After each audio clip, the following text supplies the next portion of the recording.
সুপ্রিয় বন্ধুরা, আজকে আমরা আবার ক্লাসে চলে আসলাম। বারবার ক্লাস, ইতিমধ্যে বারবার একটা ক্লাস হয়েছে। আজকের ক্লাসটাতে আমি একদম ব্যানিশ করে দেবো, ঠিক আছে? আশা করি আজকের ক্লাসটা যারা মনোযোগ সহকারে করবেন, প্রথম ক্লাসটা যারা করছে, হ্যাঁ, তারা এই ভার্ব নিয়ে কোনোদিন কোনো প্রবলেম হবে না। এখন দেখেন, আমি বারবার গত ক্লাসে বারবার কিন্তু finite verb, non finite verb, transitive verb, intransitive verb, হ্যাঁ, যে এরপরে নন ফাইনাইট ভার্বের ক্লাসিফিকেশন মোটামুটি পড়ছিলাম। আজকে ভিন্ন কিছু ভার্ব পড়বো। এর মধ্যে আছে লিঙ্কিং ভার্ব, এক প্রকার আছে কেটা লিঙ্কিং ভার্ব। আমি একটু লিঙ্কিং ভার্ব লিখি।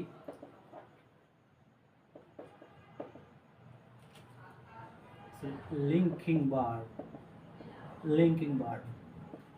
প্রশ্ন আসলো লিঙ্কিং ভার্ব কি? লিঙ্কিং ভার্ব কি? দেখেন, লিঙ্কিং ভার্বটা কি? আগে আমি একটু সংজ্ঞা লিখি, তাহলে বিষয়টা ক্লিয়ার হবে। লিঙ্কিং ভার্ব হলো ওই সমস্ত ভার্ব যেগুলো সাবজেক্ট এবং কমপ্লিমেন্টের মধ্যে যোগসূত্র স্থাপন করে।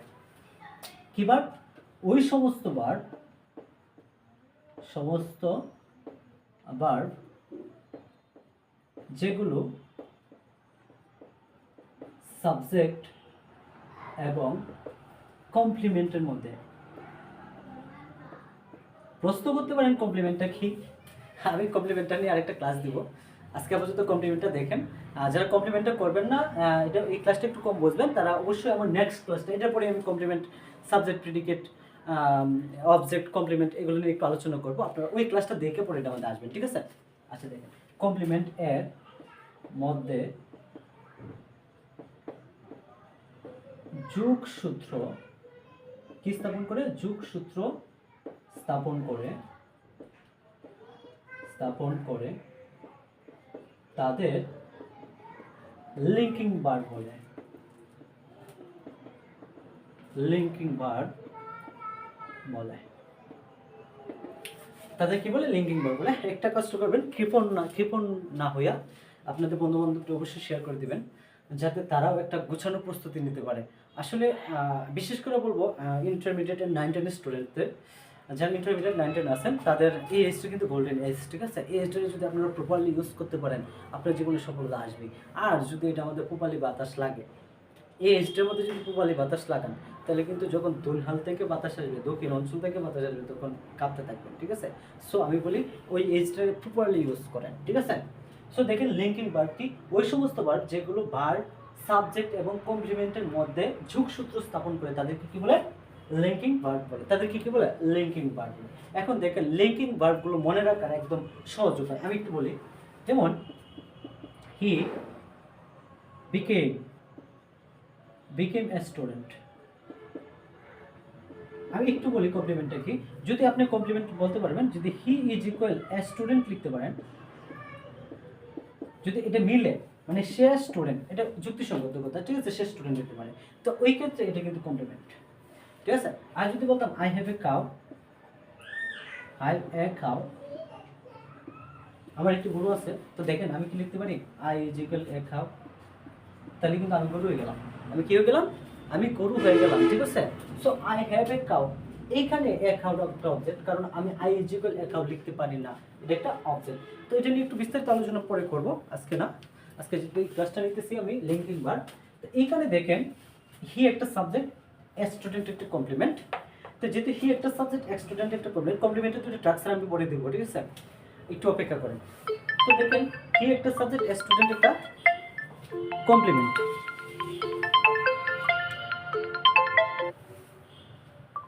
যেহেতু দেখেন, হি একটা সাবজেক্ট, স্টুডেন্ট একটা কমপ্লিমেন্ট, এর মধ্যে যোগসূত্র স্থাপন করছে কেটা? বিকেম। তাহলে বিকেমটাকে একটা লিঙ্কিং ভার্ব। এখন প্রশ্ন আসলে লিঙ্কিং ভার্ব কতগুলো, কি, আমি কিভাবে মুখস্থ রাখবো? আমি মুখস্থ রাখার একদম সহজ সিম্পল একটা উদাহরণ দিতেছি, ঠিক আছে? আজকের পর থেকে এই উদাহরণটা মনে থাকলে আজকের পর থেকে লিঙ্কিং ভার্বের কোনো সমস্যা হবে না। দেখেন, আমরা পড়ছি আরএফএল কোম্পানি, চিনি না? আরএফএল কোম্পানি চিনি তো? হ্যাঁ, আরএফএল কোম্পানি চিনি, এটা একটা ব্র্যান্ড, ঠিক আছে? আরএফএল কোম্পানি চিনি, এটা একটা ব্র্যান্ড। তো দেখেন, আমি যেহেতু আরএফএল কোম্পানি চিনি, তাই আরএফএল এরপর লিখলাম at BGS. RFL at BGS. একটু দেখেন, আরএফএল হলো একটা কোম্পানি, এটা হলো একটা প্রিপোজিশন, আর বিজিএস হলো অনার্সের, সমাজকর্ম সাবজেক্টে যারা অনার্স করতেছে, সমাজকর্ম মানে সমাজ বিজ্ঞান, আমার বেশি একটা ক্লিয়ার নাই, ওই ফাইনালের একটা সাবজেক্টের নাম হলো বিজিএস, ঠিক আছে। যদি আপনারা এটা মনে রাখতে পারেন আরএফএল এফবিজিএস, তাহলে লিঙ্কিং ভার্ব একদম ক্লিয়ার। যে দেখেন আমি যদি বলি আর আরতে হইল রিমেইন, রিমেইন, আর এফতে ফিল, ফিল, ঠিক আছে। এলতে হচ্ছে আপনার বিশেষ করে মনে পড়তেছে না, লাই, হ্যাঁ আচ্ছা একটু পরে আমি আবার লিখতেছি। এরপর এতে হইছে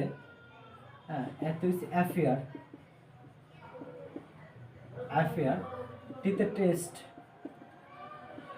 টেস্ট, ঠিক আছে। বিতে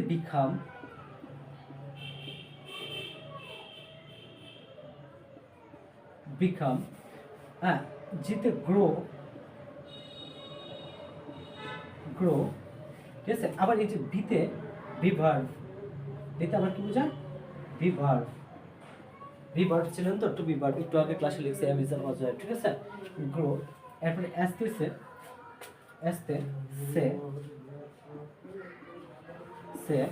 ঠিক আছে। এই যে দেখেন আমি লিঙ্কিং ভার্বগুলো লিখলাম, একদম ক্লিয়ারলি লিঙ্কিং ভার্বগুলো লিখছি, ঠিক আছে, একদম ক্লিয়ারলি লিঙ্কিং ভার্বগুলো লিখছি।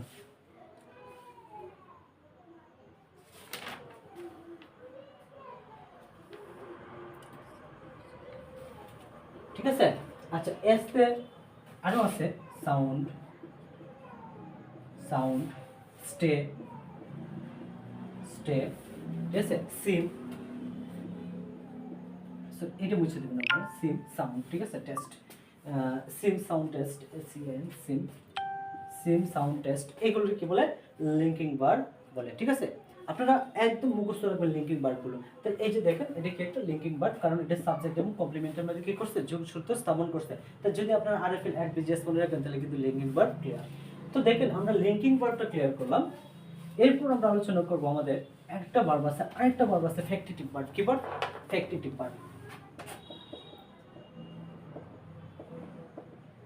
Factitive verb, what is factitive verb? Factitive verb কি?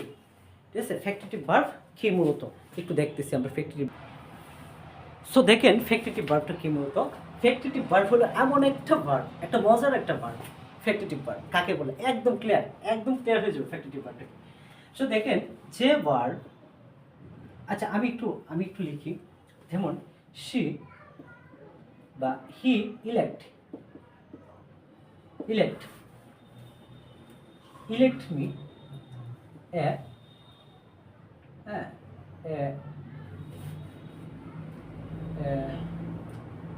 অ্যাসিস্ট্যান্ট,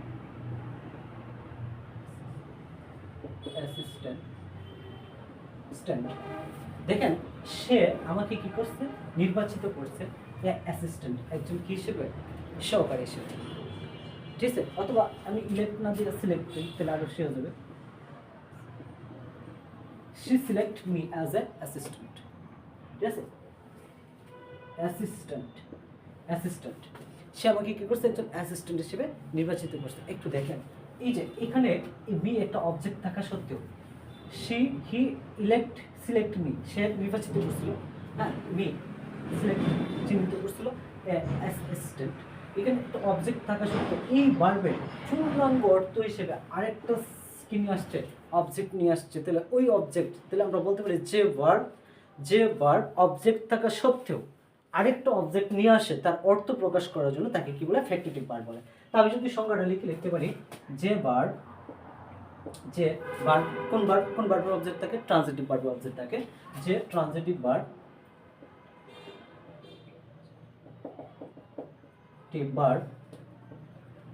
অবজেক্ট থাকা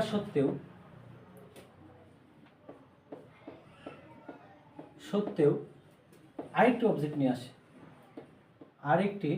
সত্ত্বেও পূর্ণাঙ্গ অর্থ প্রকাশ করতে,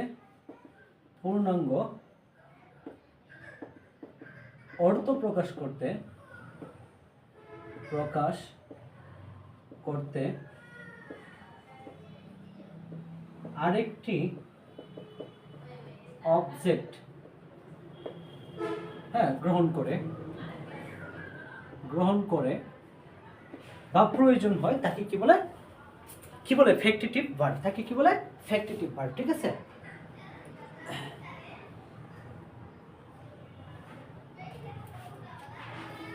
যেমন দেখেন, আমি যদি আরেকটু কথা বলি যে she called him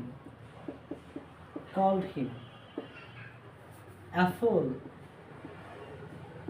he called him apple, ঠিক আছে? একটু দেখেন, আমি যদি লিখি she called him, সে তাকে ডাকতো, তো আমরা জানি একটা সেন্টেন্স তৈরি করার জন্য তিনটা গুণ প্রয়োজন একটা সেন্টেন্সের। একটা হলো কি আকাঙ্ক্ষা, আসক্তি এর যোগ্যতা। একটা সেন্টেন্সের তিনটা গুণ থাকে, একটা হলো আকাঙ্ক্ষা, আসক্তি এর যোগ্যতা। আপনারা বাংলা ব্যাকরণ যারা আছে বাংলা ব্যাকরণ দেখবেন, আকাঙ্ক্ষা, আসক্তি এর যোগ্যতা, আকাঙ্ক্ষা, আসক্তি এর যোগ্যতা, এই তিনটা গুণ সম্পূর্ণ যদি হয় তাহলে একটা সেন্টেন্স হবে। তো দেখেন এইখানে কি রয়ে গেছে, she called him, সে তাকে ডাকে, কি ডাকে? প্রশ্ন রয়ে গেছে না, আকাঙ্ক্ষা রয়ে গেছে না, কি ডাকে? ঠিক আছে, কি ডাকে? অ্যাপল ডাকে। তো এই যে দেখেন কল্ড একটা ভার্ব, এখানে হিম একটা অবজেক্ট থাকা সত্ত্বেও, এখানে হিম অবজেক্ট থাকা সত্ত্বেও আমার কি লাগতেছে? আরেকটা অবজেক্ট লাগতেছে। এখন ওই অবজেক্টটা কেটে আসে, ওই অবজেক্ট হিসেবে কিন্তু অনেক সময় অ্যাডজেক্টিভ চলে আসে। ঠিক আছে, এই যে দেখেন অ্যাপল, একজন বোকা, সে কি করতো? তাকে কি ডাকতো? একজন বোকা ডাকতো। তাহলে এই যে অ্যাপল যে আরেকটা অবজেক্ট নিয়ে আসছে, হ্যাঁ, তাহলে এই ভার্বটা কি হয়ে গেছে? একটা ফ্যাক্টিটিভ ভার্ব। কি হয়ে গেছে? Factitive verb. মজার আরেকটা জিনিস হলো, যে সেন্টেন্সটার মধ্যে হ্যাঁ একটা ভার্ব আরেকটা অবজেক্ট নিয়ে আসে ওইটার বলে ফ্যাক্টিটিভ অবজেক্ট। কি বলে? Factitive object. যে অবজেক্টটা নিয়ে আসে তাকে কি বলে? Factitive object. তাহলে আশা করি আপনারা ফ্যাক্টিটিভ অবজেক্ট কাকে বলে কি এটি আপনারা চিনতে পারছেন। এখানে ফ্যাক্টিটিভ অবজেক্টের কিছু অবজেক্ট আছে, এগুলো ফ্যাক্টিটিভ কিছু ভার্ব আছে, যে ভার্বগুলো আপনারা মুখস্থ রাখবেন, যেমন ইলেক্ট, সিলেক্ট, ঠিক আছে, কল্ড, এই যে এইরকম কিছু ভার্ব আছে যে ভার্বগুলো এনে লেখা সম্ভব না, আপনারা আপনাদের বই দিকে ফ্যাক্টিটিভ অবজেক্টগুলো একটু মুখস্থ করে নেবেন। ঠিক আছে, তো এই যে দেখেন আমরা ফ্যাক্টিটিভ অবজেক্টগুলো লিখে দিলাম।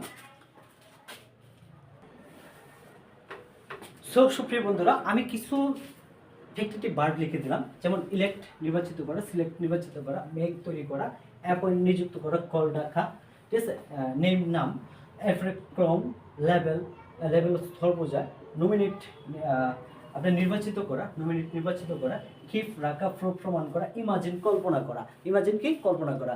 এই যে কিছু ফ্যাক্টিটিভ ভার্ব আছে, এই ফ্যাক্টিটিভ ভার্বগুলো আপনারা একটু মুখস্থ করে নেবেন। ঠিক আছে, যদি মুখস্থ করে রাখতে পারেন, আমি ইনশাল্লাহ আমি বলতে পারি যে শিওর দিয়ে বলতে পারি যে আপনারা কি করবেন? ইংলিশে জাদু হয়ে যাবেন, ইংলিশে জাদুকর হয়ে যাবেন, একদম জাদুকর। ইংলিশ বলতে কোনো প্রবলেমই থাকবে না। ঠিক আছে, আচ্ছা, এরপর আমরা যে টপিকসটা শুরু করব, আমরা ইতিমধ্যে আমরা লিঙ্কিং ভার্ব পড়ছি, ফ্যাক্টিটিভ ভার্ব পড়ছি, পরের ভার্বটা নিয়ে আমি হাজির হইতেছি। যেমন আপনার এখানে ভার্ব আছে আরো ভার্ব আছে, যেমন আমরা বলতে পারি cognate verb. What is cognate verb? Cognate ভার্বগুলো কি আমরা বিস্তারিত আলোচনা করব, কগনিট ভার্বগুলো। সো দেখবেন আবার অনেক সময় আমার নিজে ভিডিও করতেছি, যখন খেয়াল রাখতে হয় যে ভিডিওগুলো কি হইতেছে না হইতেছে। দেখেন কগনিট ভার্বটা কি, আমি একটু একটা উদাহরণ দিই, সিম্পল একটা উদাহরণ দিই, তাহলে বুঝতে পারবেন যে কগনিট ভার্বটা কি মূলত। যেমন হি ড্রিমড, এখানে কিন্তু ড্রিমড তো স্বপ্ন দেখা, এখানে ড্রিমটা কিন্তু না, স্বপ্ন দেখা ভার্ব, যেটা বলি verb. He dreamed a good dream, he dreamed a good dream, সে কি দেখে? একটা ভালো স্বপ্ন দেখে। দেখেন একটু দেখেন, এখানে ড্রিম আর এখানে কি আছে? ড্রিম, এ গুড ড্রিম, অবজেক্ট হিসেবে নিয়ে আসছে এ গুড ড্রিম। ঠিক আছে, একটু চিন্তা করেন আমরা কি সংজ্ঞাটা তৈরি করতে পারি। এই যে ভার্ব কি করছে, তার মতো অনুরূপ আরেকটা কি তৈরি করছে? অবজেক্ট তৈরি করছে। এই ভার্ব কি করছে? In dream to verb, dream থেকে কি আসছে? ড্রিম আসছে। তাহলে এই ভার্ব কি করছে? তার মতো অনুরূপ আরেকটা কি তৈরি করছে? অবজেক্ট তৈরি করছে। তাহলে সরাসরি মনে রাখবেন, যে ভার্ব নিজের মতো কইরা একটা অবজেক্ট তৈরি করে, মানে ভার্বও যা থাকবে অবজেক্টও ওই একই ওয়ার্ড থাকবে, হয়তো অবজেক্টের নাউন ফর্ম থাকবে, ভার্বের নাউন ফর্ম থাকবে, আর এই যে ভার্বের জায়গাতে ভার্বের ফর্ম থাকবে। তাহলে সরাসরি মনে রাখবেন, যে ভার্ব নিজের মতো করে অনুরূপ আরেকটা অবজেক্ট তৈরি করে থাকি কি বলে? কগনেট ভার্ব বলে। কি বলে? তাকে কগনেট ভার্ব বলে। ঠিক আছে, তাকে কি বলে? কগনেট ভার্ব বলে। ঠিক আছে, একদম মনে রাখবেন। যেমন দেখেন, যেমন হি লিভড, আরেকটা উদাহরণ দিই, he lived a pure life. He lived a pure life, ঠিক আছে, he lived a pure life. এই যে দেখেন এ ফিউর লাইফ, এ লিভড অর্থ কি বাস করা, ঠিক আছে, লাইফ অর্থ কি জীবন, লাইফ অর্থ কি জীবন। এই যে দেখেন এই ভার্ব লিভ ভার্ব কি নিয়ে আসছে, এই লিভ থেকে লাইফ তৈরি বা এই লাইফ থেকে লিভ তৈরি, একে অপরের পরিপূরক, ঠিক আছে। তো এই যে লিভড অ্যান্ড লাইফ একই অর্থ মিনিং করে, লাইফ অর্থ জীবন, লিভড অর্থ বাস করা, সে কি বাস করে, হ্যাঁ, বা জীবন খাটায়, কেমন কাটায়, এ ফিউর লাইফ, একটা বিশুদ্ধ লাইফ। তো এই যে দেখেন এ ফিউর লাইফ, এই লাইফটা কি একটা অবজেক্ট, এই সেন্টেন্সে কি একটা অবজেক্ট যেটা নাউন বলি, আর লিভটা কি একটা ভার্ব। তাহলে এই যে দেখেন লিভড নিজের মতো করে কি করছে আরেকটা অবজেক্ট তৈরি করছে, তাহলে আমরা কি বলতে পারি, এটাকে বলতে পারি একটা কি কগনেট ভার্ব, আর এটা কি বলতে পারি একটা কগনেট অবজেক্ট। ক্লিয়ার? তাহলে আমরা আশা করি আজকের পর থেকে আর কগনেট ভার্ব নিয়ে আলোচনা হবে না, বা সমস্যা হবে না। এরপরে দেখেন আমরা ইতিমধ্যে বললাম linking verb, factitive verb and cognate verb. এরপরে আসে কোয়াজি প্যাসিভ, ঠিক আছে, quasi passive. Quasi passive verb কিগুলো, যেমন একটু উদাহরণ দিয়ে দেখেন, honey tasted sweet, honey tasted sweet, দেখেন একটু, হানি টেস্টেড সুইট, মধু স্বাদে মিষ্টি, মধু কি স্বাদে মিষ্টি। একটু দেখেন কোয়াজি প্যাসিভে কি আসে, হানি টেস্টেড সুইট। এখানে দেখেন সেন্টেন্সটা দেখে এটার অর্থটা যেটা বুঝাইতেছে যে মধু টেস্ট করার পরে, জিহ্বায় স্বাদ গ্রহণ করার পরে এটা কি মিষ্টি অনুভব করা যায়, স্বাদ নেওয়া যায়। যখন আপনি হানিরে টেস্ট করবেন, জিহ্বায় টেস্ট করবেন, তখন এটা বুঝতে পারবেন যে মিষ্টি কিনা। যতক্ষণ পর্যন্ত আপনি ওইটা টেস্ট করবেন না, ততক্ষণ পর্যন্ত কিন্তু আপনি বুঝতেই পারবেন না যে এটা কি, মূলত এটা স্বাদ কি। তো এখন দেখেন আমরা জানি প্যাসিভ ভয়েস কাকে বলে, যে কাজ অন্যের দ্বারা করা হয় তাকে বলে প্যাসিভ ভয়েস। তাহলে দেখেন হানি কি টেস্ট না করে বুঝতে পারবেন এটা সুইট কিনা, মিষ্টি কিনা, না তিতা, ঠিক আছে, এটা বোঝার কোনো ক্ষমতা নাই। তো এখানে কিন্তু অর্থটা বুঝাইতে প্যাসিভ ভয়েসে, কিন্তু এখন দেখেন এখানে কিন্তু হানি টেস্টেড সুইট, হানিরে স্বাদ গ্রহণ করার পরে মনে হবে মিষ্টি কিনা জানা যাবে। তো এইখানে হানি কিন্তু সাবজেক্ট হিসেবে বসছে, হানি কিন্তু সাবজেক্ট হিসেবে বসছে, ঠিক আছে। এখানে কোনো সাহায্যকারী ভার্ব নেই, কারণ আমরা যদি প্যাসিভ ভয়েস করতে গেলে কি লাগবে, একটা সাহায্যকারী ভার্ব এম ইজ আর ওয়াজ লাগবে। যেমন প্যাসিভ ভয়েসের স্ট্রাকচার হলো কি অবজেক্ট সাবজেক্ট হবে, অবজেক্ট কি হবে সাবজেক্ট হবে, এরপর কি থাকবে be verb, what is be verb, যেমন এম ইজ, আমি বি ভার্ব বললাম, বি ভার্বে এম ইজ আর ওয়াজ আর হ্যাভ এজ হ্যাড থাকতে পারে, ঠিক আছে, হ্যাভ এজ হ্যাড থাকতে পারে। এরপরে কি থাকবে প্লাস ভার্ব থ্রি থাকবে, এখন দেখেন এখানে আপনারা ধরতে পারেন যে টেস্টেডটা একটা ভার্ব থ্রি, কারণ টেস্টেডটা কি first form and first participle form একই বুঝাইতেছে, একটা ভার্ব থ্রি হতে পারে, কিন্তু এখানে কি এম ইজ আর ওয়াজ আর আছে না, তাহলে তো এটা প্যাসিভ ভয়েস না, এটা একটা অ্যাক্টিভ ভয়েস। তার মানে মূল কথা বুঝলেন, কোয়াজি প্যাসিভ হলো এমন একটা সেন্টেন্স, এমন একটা ভার্ব, যে ভার্বটা কি হবে কোয়াজি প্যাসিভ ভার্ব, যেটা বলি এই ভার্বটা এমন একটা ভার্ব হবে যে ভার্বটা সেন্টেন্সটা দেখতে মনে হবে অ্যাক্টিভ, দেখতে অ্যাক্টিভ, সেন্টেন্সটা মূলত অ্যাক্টিভ, অর্থ প্রদান করবে প্যাসিভের। যেমন হানি স্বাদ গ্রহণ করার পরে কি মনে হবে, যেটা সুইট মিষ্টি মনে হবে, তো ওইটারে বলে কি কোয়াজি প্যাসিভ ভার্ব। তাহলে আবার বলতেছি আমি, কোয়াজি প্যাসিভ ভার্বটা কি মূলত যে ভার্ব কি মনে হবে, কোয়াজি প্যাসিভ ভার্ব হলো যে ভার্ব সেন্টেন্সটা লেখার পরে এটা অ্যাক্টিভ ভয়েস হবে, কিন্তু অর্থ বাংলা অর্থ মিলাইলে আপনি পাবেন কি প্যাসিভ ভয়েসের অর্থ পাবেন, ওইটা বলে কোয়াজি প্যাসিভ ভার্ব। ক্লিয়ার তো? আচ্ছা দেখেন, তাহলে ইতিমধ্যে আমরা কিন্তু মোটামুটি ভার্বের ক্লাসিফিকেশন শেষ। আমি প্রথমে একটা ক্লাস আপলোড করছি, ক্লাস রেকর্ড করছি, ওই ক্লাসটার মধ্যে কিন্তু আমরা ভার্বের প্রকারভেদ নিয়ে আলোচনা করছিলাম। আর আজকে পরের ক্লাসটাতে আমরা আলোচনা করলাম কি লিঙ্কিং ভার্ব, তারপরে cognitive verb, affective verb and quasi passive verb. আশা করি ভার্বের ক্লাসিফিকেশন এখানে শেষ, ঠিক আছে। আচ্ছা এরপরে যদি আরো কিছু ভার্ব থাকে তাহলে আমরা দেখতে পারি, এরপর আরেকটা ভার্ব আছে, রিফ্লেক্সিভ ভার্ব, রিফ্লেক্সিভ ভার্ব, আরেকটা ভার্বের প্রকারভেদ আছে রিফ্লেক্সিভ ভার্ব। কি verb? Reflexive verb. What is reflexive verb? আমরা জানি রিফ্লেক্সিভ প্রোনাউন পড়ছি, আমি প্রোনাউনের ক্লাসিফিকেশনে রিফ্লেক্সিভ প্রোনাউন কাকে বলে উল্লেখ করে দিছি। আপনারা যারা আজকে ক্লাসটা করতেছেন অবশ্যই কি করবেন, এই রিফ্লেক্সিভ প্রোনাউনের ক্লাসটা দেখে আসবেন, মানে প্রোনাউনের ক্লাসটা দেখে আসবেন। 2 নম্বরের ক্লাস হয়তো আপলোড আছে, ঠিক আছে, আমাদের চ্যানেলে। তো প্লেলিস্ট থেকে রিফ্লেক্সিভ প্রোনাউনটা যদি দেখে এখানে আসেন তাহলে একদম ক্লিয়ার রিফ্লেক্সিভ ভার্ব কাকে বলে। তো যে ভার্ব রিফ্লেক্সিভ প্রোনাউন গ্রহণ করে তাকে রিফ্লেক্সিভ ভার্ব বলে, সহজ কথায়। যে ভার্ব কি লিখতে পারেন, যে ভার্ব অবজেক্ট হিসেবে একটি রিফ্লেক্সিভ প্রোনাউন গ্রহণ করে তাকে রিফ্লেক্সিভ ভার্ব বলে। এখন প্রশ্ন করে যে হোয়াট ইজ রিফ্লেক্সিভ ভার্ব কি? আমি তো বললাম রিফ্লেক্সিভ প্রোনাউন। এখন প্রশ্ন আসতে হোয়াট ইজ রিফ্লেক্সিভ প্রোনাউন কি? Reflexive pronoun means myself, yourself, herself, itself, themselves, themselves ইত্যাদি ইত্যাদি ইত্যাদি যে প্রোনাউনগুলো আছে তাকে কি বলে, রিফ্লেক্সিভ প্রোনাউন বলে। একটু উদাহরণ নিয়ে দেখেন, আমি যদি বলি হি কিল্ড হিম,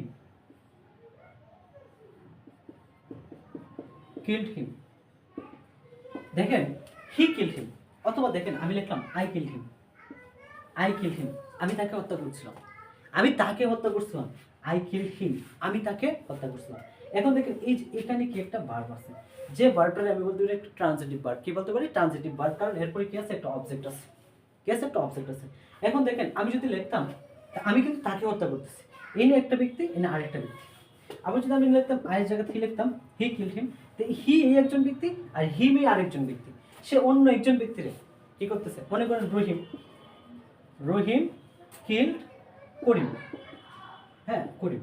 এই যে দেখেন করিমের অবজেক্ট ফ্রম হিম দিছি আর রহিমের অবজেক্ট ফ্রম কি, সাবজেক্ট ফ্রম হি দিছি, ঠিক আছে। আচ্ছা এই সেন্টেন্সটার মধ্যে আমি লিখতাম যে আই কিল্ড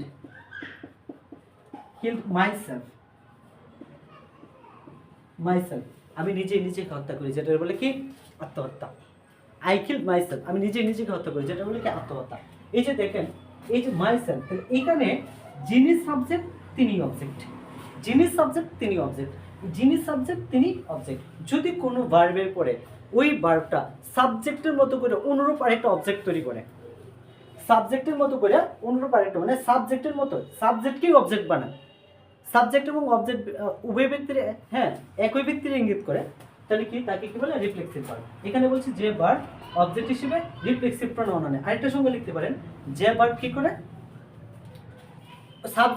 সাবজেক্টকে কি বানায়, অবজেক্ট হিসেবে গ্রহণ করে, সাবজেক্ট নিজেকে অবজেক্ট হিসেবে গ্রহণ করে, তাকে কি বলে, রিফ্লেক্সিভ ভার্ব বলে। যেমন এই যে দেখেন কিল্ড, এখানে আই হইল সাবজেক্ট, আই এর অবজেক্ট ফ্রম কি, রিফ্লেক্সিভ প্রোনাউন ফ্রম কি, মাইসেলফ। এখানে আই থেকে মাইসেলফ আসছে, আই কিল্ড মাইসেলফ, ঠিক আছে, আই কিল্ড মাইসেলফ বা উই কিল্ড আওয়ারসেলফ, আমরা নিজেদেরকে হত্যা করি। অথবা লিখতে পারি হি কিল্ড হিমসেলফ, অথবা দে কিল দেমসেলভস। তো এই যে দেখেন সে, এই যে হি থেকে কি আসছে, হিমসেলফ। হি এর রিফ্লেক্সিভ প্রোনাউন কি, হি হলো সাবজেক্টিভ ফ্রম, যেটা বলে পার্সোনাল প্রোনাউন, আর এটা হলো কি রিফ্লেক্সিভ ফ্রম, হি থেকে রিফ্লেক্সিভ ফ্রম হিম আসছে, হিমসেলফ আসছে। তো এখানে কিলটা কি ভার্ব, এটা রিফ্লেক্সিভ ভার্ব। ক্লিয়ার? আশা করি ভার্ব নিয়ে আজকের পরে আর কোনো ঝামেলা নাই, ঠিক আছে। আপনারা সবাই একটা কাজ করবেন, এই ক্লাসগুলো আমাদের প্রত্যন্ত অঞ্চলে আমরা অনেক পিতামাতার সন্তান আছে যারা পড়াশোনায় ভালো একটা টিউশন পাইতেছি না, ভালো একটা শিক্ষা পরিবেশ পাইতেছি না, ঠিক আছে। যেখানে শহরের স্টুডেন্টগুলো অনেক সময় ইমপ্রুভ থাকে, অনেক উপরে থাকে, তারা ভালো ভালো টিচার পাইতেছে, গাইডলাইন পাইতেছে, ছোটো থাকতে ইংলিশ পড়তেছে, তাদের কোনো গ্যাপ নাই। কিন্তু আমাদের প্রত্যন্ত অঞ্চল, গ্রাম অঞ্চল দেখে আমরা যারা আসছি তাদের অনেক গ্যাপ আছে। তো আপনারা চেষ্টা করবেন যারা শহরে আছেন তাদের কাছ থেকে বিনীত অনুরোধ, এবং যারা গ্রামে আছেন প্রত্যেকের বন্ধুবান্ধবের কাছে শেয়ার করে দেবেন ভিডিওটা, যাতে প্রত্যেকেই সুশিক্ষায় শিক্ষিত হতে পারে, ভালো কিছু জানতে পারে। সো এই পর্যন্ত রইল, আল্লাহ হাফেজ। আবার কোনো একটা ক্লাসে দেখা হইতেছে। এমনকি আগামী ক্লাসটাতে আমরা কি পড়তেছি, সাবজেক্ট প্রেডিকেট, অবজেক্ট, এই ক্লাসগুলো নিয়ে আমরা আবার হাজির হইতেছি আপনাদের সামনে। আল্লাহ হাফেজ।